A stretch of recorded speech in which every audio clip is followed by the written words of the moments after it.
ஆன்மீக அன்பர்களுக்கு வணக்கம். அவன் அருளாலே அவன்தாள் வணங்கி சிவபெருமானின் அளப்பரிய கருணையையும் பெருமைகளையும் சிலவற்றை தங்களோடு பகிர்ந்து கொள்வதை பாக்கியமாக கருதுகின்றேன். என்னையும் என் தமிழையும் சற்று பொறுத்து கொள்க. கோயில் என்றாலே சைவ பெருமக்கள் வணங்கிக் கொள்வது சிதம்பரம். சிதம்பரம் என்றவுடன் சிந்தனையில் வருவது சிதம்பர ரகசியம். அதற்கடுத்து வருவது பொன்னம்பல சபை. தேவாரம் பாடுமுன் பாடி விரும்பும் உச்சரிப்பது திருச்சிற்றம்பலம். நடராஜர் ஆடுவது, காலை தூக்கி ஆடுவது ஆனந்த தாண்டவம். இங்கே நாம் சிந்திக்க இருப்பது சிதம்பரம் கோயிலுக்கெல்லாம் முற்பட்டது. இங்கு அவர்களுக்கு நினைவில் வருவது சோமகுல ரகசியம். அதற்கடுத்து வருவது அங்கே பொன்னம்பலம் போலே இங்கே பூ அம்பலம். தேவாரம் பாடும் முன்பும் பின்பும் உச்சரிப்பது ஆரூரா தியாகேசா ஆரூரா தியாகேசா என இருமுறை கூறுவர். இப்போது தாங்கள் புரிந்து கொண்டிருப்பீர்கள், நாம் இங்கே சிந்திக்க இருப்பது திருவாரூர் ராஜராஜன் தியாகராஜரை பற்றியே. ஓகே. திருவாரூரில் பிறந்தால் முக்தி, காஞ்சிபுரத்தில் வாழ்ந்தால் முக்தி, திருவண்ணாமலையை நினைக்க முக்தி, சிதம்பரத்தை தரிசிக்க முக்தி, மதுரை என சொல்லி புகழ்ந்திட முக்தி, திருமறை காட்டில் தீர்த்தமாட்டிட முக்தி, காளகஸ்தியில் வலம் வந்து நடந்தால் முக்தி, காசியில் இறந்தால் முக்தி. அது என்ன? அது என்ன திருவாரூரில் பிறந்தால் முக்தி? பெண் வயிற்றில், அதாவது நாம் எல்லாம் ஆஸ்பத்திரிக்கு போய் 8 மாதம் ஆன பிறகு அங்கே போய் இருந்து ஒரு குழந்தையை பெற்றாச்சினாலே முக்தி கிடைத்து விடுமா? இது சற்றே சிந்திக்க வேண்டிய விஷயம். இது அப்படி பொருள் கொள்ளக்கூடாது. என் அறிவுக்கு எட்டியவரை தங்களுக்கு தெளிவுபடுத்த முயற்சிக்கின்றேன். திருவாரூர் என்பதை பொருள் கொள்ளக்கூடாது. நமது உடலில் நடமாடும் கோயில், நமது உடல் நடமாடும் கோயில். அந்த உடலில் மூலாதாரத்தில் மூண்டலும் குண்டலியை காற்றால் எழுப்பும், அதாவது கலையை குருமுகமாக அஜபா மந்திரம், திருவாரூருக்கே பிரசித்தியமான அஜபா மந்திரம் உபதேசம் பெற்றவர்கள். மூலாதாரம், சுவாதிஷ்டானம், மணிப்புரகம், அநாதகம், ஆக்கியம், அதாவது பூர்வமத்தி, சகசிராதம் என சக்கரங்கள் வழியாக திருவாரூருக்கே உரித்தான சோமகுல ரகசியம் அறிவது முக்தி அடைவது என பொருள் கொள்ள வேண்டும். எப்போ மூலாதாரத்தில் திருவாரூர் பிறந்ததோ அப்போதே முக்திக்கு வழி தெரிந்து விட்டது. இப்போது ஓரளவுக்கு உங்களை புரிய வைத்திருக்கின்றேன் என நம்புகின்றேன்.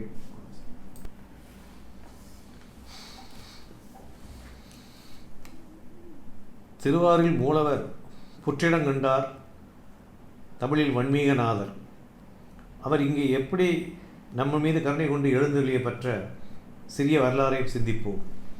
முற்காலத்தில் திருமால், இந்திரன் முதலான தேவர்கள் ஒன்று கூடி ஒரு யாகம் செய்ய எண்ணி குருட்சேத்திரமே தர்மக்ஷேத்திரம் என தேர்ந்து யாகத்தை தொடங்கினர். யாகத்தை இறுதி வரை சளைக்காமல் இயற்றுபவரே எல்லோரிலும் உயர்ந்தவர் என்று சபதம் செய்தனர். அந்த யாகத்தில் இந்திரன் முதலானோர் தோற்க திருமால் வென்றார். அதனால் அகச்செருக்குற்றார். முண்டவன் அருளால் ஓமகுண்டத்தில் ஒரு வில் சிவதனுசு உண்டாயிற்று. அதனை எடுத்து வளைத்து தேவர்கள் எல்லோரையும் அடக்கியால் எண்ணி அவர்களை துரத்தி சென்றார். அவர்கள் பராசக்தி புறமான திருவாரூரில் அடைக்கலம் புகுந்தனர். அவர்களை துரத்தி வந்த திருமால் திருவாரூர் எல்லையை அடைந்தார். சக்தி உரத்தை ஸ்பரிசத்துடன் திருமாலிடம் மாற்றம் ஏற்பட்டது. அவருக்கே அளவற்ற சோர்வும் மையிலும் ஏற்பட்டது. தன்னுணர்வு கெட்டு வில்லே கீழே ஊன்றி அதன் மீது தலையை வைத்தவாறு ஓய்வெடுத்தார். மெல்ல உறங்கி போனார். இதுவே தக்க தருணம் என கருதிய தேவர்கள் கரையான்களாய் உருவெடுத்து அவருடைய வெள்ளி நாணை அரித்ததனால் நான் அருந்தது, வில் நிமிர்ந்தது. நிமிர்ந்த வில் திருமாலின் சிரத்தை துண்டித்து கீழே வீழ்த்தியது. இது கண்ட பிரம்மனும் தேவர்களும் செய்வதறியாத திகைத்தனர். பரமேஸ்வரை குறித்து தவம் செய்தனர். கரையான் உருவில் அவர்கள் இயற்றிய புற்றிலிருந்தே சுயம்புவாக சிவலிங்க திருமேனி வெளிப்பட்டு சிவபெருமான் தேவர்களுக்கு காட்சியளித்தார். உடன் ஈசனும் ஆடகேசன் என்ற திருநாமத்தோடு பாதாளத்திலிருந்து எழுந்தருளி திருமாலை உயிர்ப்பித்தோடு அல்லாமல் தேவர்கள் தோற்றுவித்த புற்றையே லிங்க உருமாக கொண்டு புற்றிடம் கொண்டாராக என்ற திருநாமத்தோடு அல்பாலிக்கிறார். இவ்வாறு சிவபெருமானின் கருணையை தேவர்களும் இந்திரனும் பெரும்பாலும் அனுபவித்த வரலாறை நாம் இப்போது புரிந்து கொண்டோம். அடுத்ததாக இங்கே தியாகராஜன் யாகத்தில் தியாக சிந்தாமணியாக, தேவ சிந்தாமணியாக, ராஜராஜனாக தோன்றிய வரலாறை சிந்திப்போம். சிவபெருமான் தேவர்களை நோக்கி, தேவர்களே, திருமால் முறையாக யாகத்தை முடித்திருந்தால் மேலும் அநேக அரும்பெரும் பொருட்களை பெற்றிருக்கலாம். ஆணவத்தால் யாகம் முடிவுற்றது, நின்று போனது, நிறைவு பெறாத யாகம் தீமையை தரும் என கூறி திருமாலின் உடலில் குதிரையின் தலையை பொருத்தி திருமால் உயிர் தெழுந்தார். அவரே ஹயக்ரீவர். பின்னர் அவரை கொண்டு யாகத்தை தொடருமாறு சிவபெருமான் அருளினார். தேவர்கள் திருவாரூரில் பெரியதொரு யாகசாலையை அமைத்து திருமாலை வேள்வியின் கர்த்தாவாக அமரச் செய்து பாதியில் நின்று போன யாகத்தை தொடர்ந்து முடித்தனர். சிறப்புற நடந்த அந்த யாகத்தில் அரிய பல பொருட்களும் விளைந்தன. இறுதியில் சிவபெருமான் திருமேனியும் தோன்றியது. அந்த அரிய திருமேனியே தியாக சிந்தாமணி, தேவ சிந்தாமணி என்று அழைக்கப்படும் தியாகராஜ பெருமாள். இந்த தியாக சிந்தாமணியே முதலில் திருமால் ஆராதித்து வந்தார், அவருடைய இருதய கமலத்தில் வைத்து. பின்பு இந்திரனுக்கு பரிசாக வழங்கி பூசை செய்து வருமாறு நியமித்தார். இப்போது முசுகுந்த சக்கரவர்த்தி பற்றி இங்கே நாம் சற்று சிந்தித்தே ஆக வேண்டும். யார் இந்த முசுகுந்த சக்கரவர்த்தி?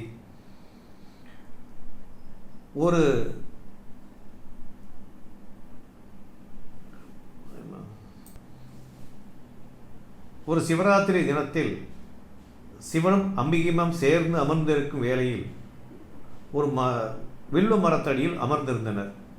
அப்போது அங்கே இருந்த குரங்கு ஒன்று சிவனையும் அம்பாளையும் என்று அறியாமலும் வில்வலையை பறித்து கொண்டு அவர்களை அர்ச்சித்து கொண்டே இருந்தது.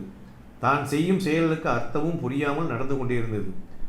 அப்போது அம்பிகையின் கருணைக்கண் அவர் மேல் பட்டது, அந்த குரங்கு மேல் பட்டது. அந்த குரங்கு மேல் பட்டதனால் அந்த குரங்கு தன் இயல்பிலிருந்து மாறி சிவனையும் அம்பிகையும் தொழுது வணங்கி நின்றது. சிவராத்திரியில் வில்வ இலையால் அர்ச்சித்ததால் நீ பூலோகம் சென்று அரசனாக பிறந்து நல்லாட்சி செய்து நம்மை வந்து அடைவாயாக என்று சிவனும் அவளுக்கு அருள் புரிந்தார். அப்போது அந்த குரங்கானது, இந்த குரங்கு முகத்துடையே தான் பிறக்க வேண்டும், அப்போதுதான் நான் முற்பிறப்பு ஞாபகம் இருக்கும் என்றும், இல்லையென்றால் இந்த பூலோக சுகவாசியாக இருந்து சிவனையும் அம்பியையும் மறந்து விடுவேன் என்றும் கதறி கேட்டதனால் சிவரும் முசுகுந்த சக்கரவர்த்திக்கு குரங்கு முகத்தோடே பிறக்குமாறு அருள் செய்து வந்தார். இந்த முசுகுந்த சக்கரவர்த்தியானவர் முதலில் கரூர் பக்கத்தில் தலைநகராக கொண்டும் பின்பு திருவாரூரை தலைநகராக கொண்டும் நல்லாட்சி செய்து வந்தார். இவர் பெரிய தீவிர முருக பக்தர். எப்படி என்று சொல்ல வேண்டும் என்றால், சிவனுக்கும் முருகனுக்கும் தெய்வானைக்கும் நடந்த திருமணத்தில் முதல் பத்திரிகையே கொடுக்கப்பட்ட ராஜா யார் என்றால் அது முசுகுந்த சக்கரவர்த்தி. முருகனின் நவ வீரர்களை எல்லாம் இவர் போருக்கு அழைத்து எங்கெல்லாம் அநீதி தலைப்படுகிறதோ அங்கெல்லாம் கொண்டு சென்று போர் செய்து வெற்றி வாகை சூடி நல்லாட்சி புரிந்து வரும் வேளையிலே சிவனின் திருக்கருணையை நாடகத்தை லீலை இப்போது நாம் சிந்திக்க இருக்கின்றோம். தேவர்களுக்கும் வளன் என்ற அசுரனுக்கும் ஒரு சமயம் போர் மூண்டது. அந்த போரில் தேவர்களுடைய கை சற்று தாழ்ந்திருந்தது, அசுரனின் கை சற்று ஓங்கி இருந்தது. குருவிடம் ஆலோசனை கேட்டபடி தேவேந்திரன் முசுகுந்த சக்கரத்தின் உதவியை நாடினால் போரில் தான் வெற்றி கொள்ள முடியும் என அறிந்து முசுகுந்த சக்கரவர்த்தியின் உதவியை நாடினான். இந்திரனுக்கு குரு பகவான் அளித்த ஆலோசனை வெற்றி அளித்தது. அந்த போரில் முசுகுந்த சக்கரத்தின் உதவியுடன் தேவர்கள் வெற்றி பெற்றனர். தன்னுடைய ஆட்சி திரும்ப நிலைக்க பெற்று மிகவும் சந்தோஷமடைந்தான். தேவலகம் அழைத்து சென்று முசுகுந்த சக்கரவர்த்திக்கு தன்னிடம் இருக்கும் அரிய பெரிய பொருட்களை எல்லாம் காட்டினான். உச்சிஷ்டம், அதாவது உச்சரைசஸ் குதிரை என்று சொல்லுவாங்க, உச்சரைசஸ் குதிரை, ஐராவத யானை, கற்பக விருட்சம், தேவேந்திர பட்டணம், இப்படி பல அரிய பொருட்களையும் நடமாடக்கூடிய ரம்பா, ஊர்வசி, மேனகை போன்ற நாட்டிய தாரை கொண்டும் அவனை மகிழ்வித்து அவனுக்கு ஏதாவது பரிசளிக்க வேண்டும் என்று விரும்பினான். அப்போது நீ விரும்பும் பரிசை கேட்பாயாக என்று அவன் கூறியவுடன் சிவபெருமான் கருணையே வடிவானவர் இந்த பூலோகத்தில் எழுந்திருக்க தியாகராஜன் எழுந்தருளச் செய்ய எண்ணி முசுகுந்த சக்கரவர்த்தியின் எண்ணத்தில் தன்னை தியாகராஜமூர்த்தியை வழிபட்டு வந்து கொண்டிருக்கின்ற முசுகுந்த சக்கரத்திடம் அந்த மூர்த்தத்தையே கேட்டு பரிசாக பெறும்படி பணித்தார். முசுகுந்த சக்கரவர்த்தியும் தியாகராஜ பெருமானை பரிசாக தரும்படி தேவேந்திரனிடம் வேண்டினார். தேவேந்திரனுக்கு கொடுக்க மனமில்லை. தனக்கு பரிசாக கொடுத்த பெருமாளிடம் போய் சென்று இப்படியெல்லாம் அவர் கேட்கிறாரே, நான் என்ன செய்வது என்று கேட்க, ஒன்று பரிசாக அளிப்பதற்கு முன்பே நீ வாக்குறுதி கொடுத்து விட்டாய், எனவே அந்த பரிசை நீ கொடுத்துதான் ஆக வேண்டும் என்று பெருமாளும் அவருக்கு அருளாட்சி செய்துவிட்டார். இருப்பினும் அவருக்கு கொடுக்க மனமில்லாமல் தன் தேவசிற்பியான மயனை அழைத்து இந்த தியாகராஜர் போன்று 6 தியாகராஜ உருவங்களை உருவாக்கி மறுநாள் மொத்தம் 7 தியாகராஜ மூர்த்தங்களை சபையில் வைத்தார். நீ சிவனருள் பெற்றவன் என்றால் இதில் நான் வணங்கி வந்த தியாகராஜ பெருமாளை நீ கண்டெடுத்து நீ கொண்டு செல்லலாம் என்று அவனுக்கு நியமனம் வைத்தார். முசுகுந்த சக்கரவர்த்தியோ எப்போது தனக்கும் இந்த கட்டளை இட்டது சிவனே என்பதால் இந்த கட்டளையும் சிவனே நல்லபடியாக பூர்த்தி தருவார் என்று செய்து அவரை நோக்கி தொழுது வணங்கினான். அப்போ கர்ணே வடிவான சிவபெருமானும் செங்கழுநீர் பூ மாலை அணிந்த தியாகராஜ மூர்த்தமே பெருமாளின் திருமார்பை அலங்கரித்த மூர்த்தம் என்று கூறி அதையே பெற்றுக்கொள்ளும்படி உத்தரவிட்டார். முசுகுந்த சக்கரவர்த்தியும் சரியாக அந்த திருமாலை தியாகராஜரை சுட்டிக்காட்டி இதுதான் நான் விரும்பி வந்த மூர்த்தம் என்று கூப்பிட அவனுடைய பக்தியின் பெருமையை எண்ணி அந்த மூர்த்தத்தை மட்டுமல்லாமல் மற்ற 6 மூர்த்தங்களையும் சேர்த்து 7 மூர்த்தங்களாக முசுகுந்த சக்கரவர்த்திக்கே பரிசாக கொடுத்து தேரில் அழைத்து சென்று பூலோகத்தில் விட்டு வந்தார். இந்த 7 மூர்த்தங்களைத்தான் 7 இடங்களில் பிரதிஷ்டை செய்து எல்லோ மக்களும் பயன்பெறுமாறு முசுகுந்த சக்கரவர்த்தி நமக்கு கருணை புரிந்தார். இறைவனின் கருணையை இப்போது எண்ணி பாருங்கள். நமக்கு பலனளிப்பதற்காக தேவலோகத்தை விட்டு சொர்க்கலோகத்தை விட்டு பெருமாளின் இருதயத்தை விட்டு இங்கே சாதாரணமாக நம்மிடம் இருந்து கருணை விளைவதற்காக வந்திருக்கிறார் என்றால் இந்த தியாகராஜனின் பெருமையை ராஜராஜனின் பெருமையை கூறுவதற்கு இதைவிட சிறந்த உதாரணம் என்ன இருக்க முடியும் என்று நான் நினைக்கின்றேன். இப்படி வந்த மூலமூர்த்தி, அதாவது பெருமாளுடைய இருதயத்தில் தோன்றிய தியாகராஜ விடங்கரை திருவாரூரிலும் மற்ற 6 மூர்த்தங்களை ஒரு திருநாகை பட்டினத்தில் ஒரு மூர்த்தத்தையும், திருநள்ளாற்றில் ஒரு மூர்த்தத்தையும், திருக்காரவாசலில் ஒரு மூர்த்தத்தையும், திருக்கோளையில் ஒரு மூர்த்தத்தையும், திருவாயுமூரில் ஒரு மூர்த்தத்தையும், வேதாரண்யத்தில் ஒரு மூர்த்தியும் ஆக இந்த 7 இடங்களில் இப்படியாக பிரதிஷ்டை செய்தார். இந்த 7 இடங்களையே சப்த விடங்க ஸ்தலங்கள் என இன்று அழைக்கப்படுகின்றன. ஒளிபடாத சப்த விடங்கள் என்றால் ஒளிபடாத தியாகராஜ திருமேனி என்று அர்த்தம் நாம் செய்து கொள்ள வேண்டும். இந்த திருமேனிக்கு தினந்தோறும் அபிஷேகம் செய்ய இயலாது என்பதால் இந்த 7 இடங்களிலும் 7 மரதலிங்கங்களை வைத்து அந்தந்த பூஜை வேளைகளில் அபிஷேகம் செய்து ஆராதனை செய்து இன்றும் வழிபட்டு வருகின்றனர்.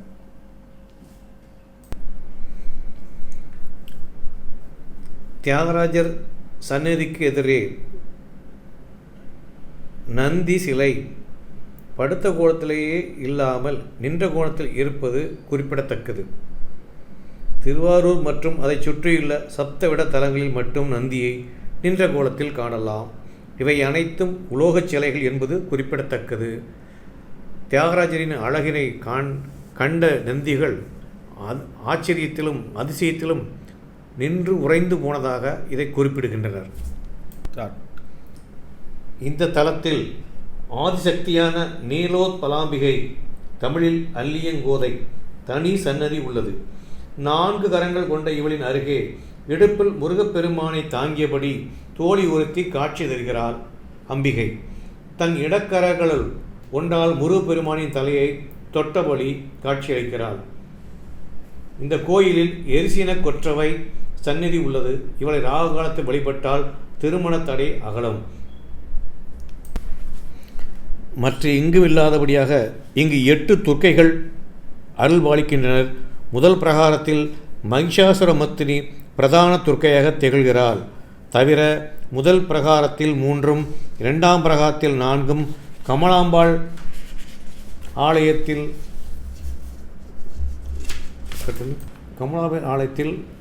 கமலாம்பல ஆலயத்தில் 1மாக 8 துர்க்கைகள்.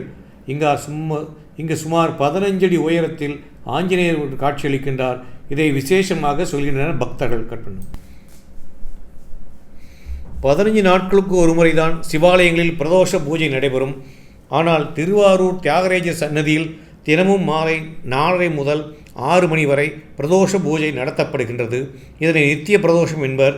இந்த நேரத்தில் தியாகராஜரை தேவேந்திரன் வந்து பூஜிப்பதாகவும் 33 கோடி தேவர்களும் தரிசிப்பதாகவும் ஐதீகம். மேலும் 15 நாட்களுக்கு ஒருமுறை நடைபெறும் பிரதோஷத்தில் 5 சிவலிங்கங்களுக்கு பூஜை நடைபெறும். விசேஷ சிறப்பு பெற்றது இந்த திருவாரூர் தியாகராஜ பெருமான் திருக்கோயிலாகும். தியாகேசர் சன்னதியில் மேல் வரிசையில் 9 விளக்குகள் உள்ளன. நவகிரகங்கள் இங்கு தீப வடிவில் சிவபெருமானை வழிபடுவதாக ஐதீகம். பெருமானுக்கு முன் 6 மற்றும் 5 அடுக்குகள் கொண்ட 2 விளக்குகள் உள்ளன. இவை ஏகாதச ருத்ரர்களை குறிக்கும். இங்குள்ள நவகிரக மூர்த்தியர் வக்கரமின்றி ஒரே வரிசையில் தென் திசையில் உள்ள ஸ்ரீ தியாகராஜ சுவாமியை நோக்கி அமைந்துள்ளனர். நலனும் சனியும் வழிபட்ட தலம் இது. திருநள்ளாறு சென்றாலும் திருவாரூர் செல்ல வேண்டும். சதயகுப்தன் என்ற அசுரன் தேவர்களுக்கு தொந்தரவு கொடுத்தான். இவனை சனிதோஷம் பிடித்தது. எனவே நவகிரகங்களை எதிர்த்து போரிட்டான். பயந்து போன கிரகங்கள் திருவாரூர் சிவனிடம் முறையிட்டனர். சிவன் என்னை நாடி வரும் பக்தர்களுக்கு எந்த தொந்தரவும் கொடுக்கக்கூடாது என்ற நிபந்தனையின்படி நவகிரகங்களை காப்பாற்றினார். எனவே நவகிரகங்கள் இங்கு ஒரே நேர்கோட்டில் சிவனை நோக்கியபடி தியாகராஜரை நோக்கியபடி அனுகிரக மூர்த்தியாக அமைந்துள்ளனர். கிரகங்கள் பக்தர்களுக்கு தொல்லை கொடுக்கிறதா என்பதை கண்காணிக்க விநாயகர் சிலை கிரகங்களின் சன்னதியில் உள்ளது. எனவேதான் திருநள்ளாறு சென்றாலும் திருவாரூர் செல்ல வேண்டும் என்பார்கள். நாற்பெரும் விநாயகர் தியாகராஜ பெருமாள் கோயிலில் 34 விநாயகர்கள் உள்ளனர். இவர்களின் 4 தனிச்சிறப்புண்டு. அம்மன் சன்னதி பிரகாரத்துள்ள நடுக்கம் தீர்த்த விநாயகரை நரம்பு தளர்ச்சி உள்ளவர்கள், டென்ஷனாக இருப்பவர்கள் வழிபடுகிறார்கள். மேற்கு கோபுரத்தில் அருகில் சுந்தரருக்கு சிவனால் தரப்பட்ட பொன் நிஜ தங்கம்தானா என்பதை சோதித்து பார்த்த தந்த மாற்றுரைத்த விநாயகர் அல்பாலிக்கிறார். நகை வாங்கும் முன் பெண்கள் இவரை வழிபடுகின்றனர். சிவன் சன்னதி முதல் பிரகாரத்தில் மூலாதார கணபதி சுருண்டுபடுத்த 5 தலை நாகத்தின் நடுவில் விரிந்த தாமரைப்பூ மீது நர்த்தனமாடும் நிலையில் உள்ளார். யோகா பழகுவர்கள் இவரை வணங்குவது சிறப்பு. சுவாமி சன்னதியில் முதல் பிரகாரத்தில் அல்பாலிக்கும் வாதாபி கணபதி. இந்த விநாயகர் முன்பு இன்றுதான் திருவாரூர் முத்துசாமி தீட்சிதர் வாதாபி கணபதி என்று எனத் தொடங்கும் பாடலை பாடினார். தமிழகத்தில் உள்ள தேர்களிலேயே திருவாரூர் தேர்தான் மிகவும் பெரியதாகவும் அழகாகவும் இருக்கும். இதனால்தான் திருவாரூர் தேரழகு என்பார்கள். இதனை ஆழித்தேர் என்றும் அழைப்பார்கள். பக்தர்கள் அலைகடலென திரண்டு வந்ததில் தேரில் மிதந்து வருவதை பார்ப்பதற்கு ஆழித்தேர் என்று அழைப்பதற்கும் மிக பொருத்தமானதாக இருக்கிறது. சிவபெருமான் இத்தலத்தில் 364 திருவிளையாடல்கள் நிகழ்த்தியுள்ளார். திருவாரூரில் பிறந்தால் முக்தி என்பதால் யமனுக்கு இங்கு வேலை இல்லாமல் போனது. இங்கு யமனே சண்டிகேஸ்வராக இருந்து இறைவனை வேண்டி தன் வேலையை காப்பாற்றி கொண்டார். யம பயம் உள்ளவர்கள் இங்கு வழிபடுவது, யம சண்டிகேஸ்வரை வழிபடுவது மிகச்சிறப்பு. இந்த திருக்கோயிலில் யம சண்டிகேஸ்வரர் என்றும் மற்றொரு சண்டிகேஸ்வரர் இருப்பது மிக மிகச் சிறப்பு. திருவாரூர் தியாகராஜரின் முக தரிசனம் காண்பவர்கள் 3 கிலோமீட்டர் தொலைவில் உள்ள பிரமிழ் சிவாலயத்தில் பாத தரிசனம் காண்பது சிறப்பு. தியாகராஜருடைய தரிசனத்தை வியாக்கிரபாரதரும் பதஞ்சலி முனிவரும் தரிசித்ததாக ஐதீகம். எனவே விளம்பல் சென்று பாத தரிசனம் காண்பது நம்போன்ற எளியவர்களுக்கு எளிய வழி. இந்த திருக்கோயிலில் 365 சிவலிங்கங்கள் இருப்பதாக கூறுகின்றனர்.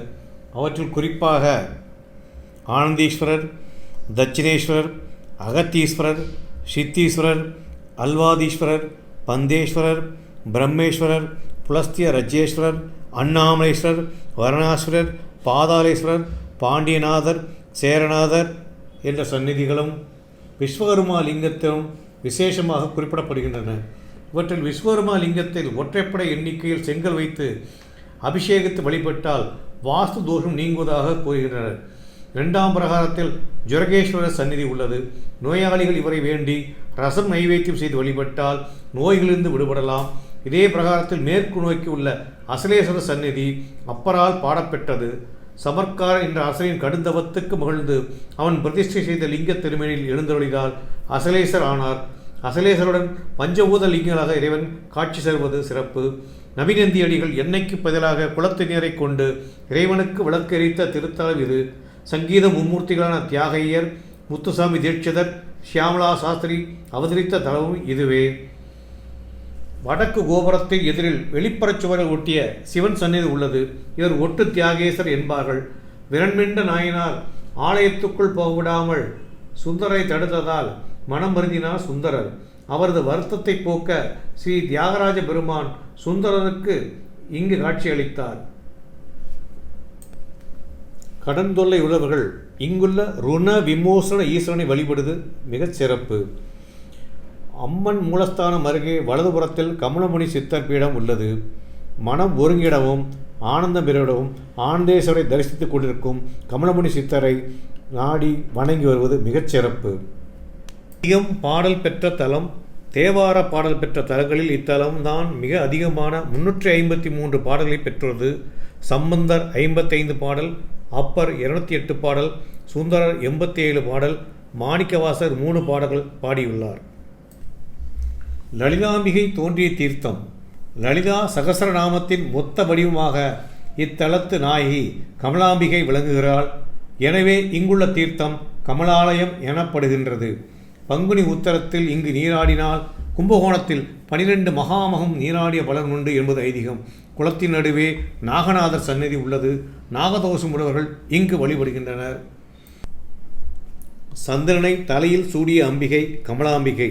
திருவாரூர் மூலவரை வன்மிகநாதர் என்று திருப்பெயரிட்டு அழைக்கின்றனர். இவர் தலையில் பிறைச்சந்திரனை சூடியது போல இத்தலத்து நாயகி கமலாம்பிகையும் சந்திரனை நெற்றியில் சூடியிருக்கின்றாள். கா என்றால் கலைமகள், மா என்றால் மலைமகள், லா என்றால் அலைமகள் ஆகிய 30 தேவியரின் அம்சமாக விளங்குகிறாள். இவள் தனி கொடிமரம், தனியாக கோவில், தனி மூலஸ்தானம் என்று இருந்து ஈசானியமால் பார்த்து கொண்டு நேரடியாக கிழக்கு நோக்கி பார்க்காமல் ஈசானிய மூலையை பார்த்து கொண்டு தனிக்கொடி செய்து தனியாக ஆட்சி செய்து வருவது போல் அமைத்துள்ளனர். இந்த கமலாம்பிகை வலக்கரத்தில் மலர் ஏந்தியும் இடது கரத்தில் இடையில் வைத்தும் கால்களை யோகாசன நிலையில் வைத்தும் ராணி போல் காட்சி தருகிறாள். கமலாம்பிகை கோபுரத்தின் உச்சியில் ஆகாச பைரவர் காவல் காத்து வருகிறார். கமலாம்பிகை தொழுது வெளிவரும் பொழுது 51 அட்சர பீடங்களை கொண்ட 51 அட்சரங்கள் உள்ள காலத்தில் உள்ள பீடமாக ஒன்று இருக்கின்றது. கோஷ்டத்தில் ராஜராஜேஸ்வரி எழுந்திருப்பது மிகவும் அதிசயமாக பார்க்கப்படுகிறது. வீணை இல்லாத சரஸ்வதி அம்பாளை நோக்கி தவம் செய்வதாக புரியப்படுகிறது. லட்சுமி தேவி இவளை நோக்கி வணங்கி வருவதாக ஹயக்ரீவரும் இவளை நோக்கி வணங்குகிறார்கள். இங்குள்ள ஹயக்ரீவரையும் வீணையில்லா சரஸ்வதியையும் இருவரு கல்வி தெய்வங்களாக விளங்குகின்றனர். அவர்களை வணங்கினால் மாணவர்கள் படிப்பில் கவனம் அதிகரிக்கும், அதிக சிறப்பு பெற்ற மதிப்பெண்களை பெறுவார்கள் என நம்பிக்கை கொள்கின்றனர். சப்த விடங்க தலங்களில் தலையான தியாகராஜ ஸ்தலத்தை பற்றி சற்றே சிறிதுதான் நாம் சிந்தித்து இருக்கின்றோம். சப்தம் என்றால் 7. திருவாரூர் வீதி விடங்கர், திருநள்ளாறில் நகர விடங்கர், நாகப்பட்டினத்தில் சுந்தர விடங்கர், திருக்குவளையில் அவனி விடங்கர், திருவாய்மூரில் நீல விடங்கர், வேதராணயத்தில் புவனி விடங்கர், திருக்காரவாசலில் ஆதி விடங்கர் என்ற பெயர்களில் விடங்க லிங்கங்கள் அழைக்கப்படுகின்றன. மூர்த்தி, தீர்த்தம், தலம் என்ற அனைத்துமே இந்த தியாகராஜ கோயில் பிரம்மாண்டமாக அமைந்திருப்பது குறிப்பிடத்தக்கதாகும். அடியவர்கள், அன்பர்கள் அனைவருமே இந்த திருக்கோயிலை தரிசித்து மிகவும் பயன்பெறுமாறு அன்புடன் வேண்டி அமைகின்றேன். முடிச்சிருக்கேன்.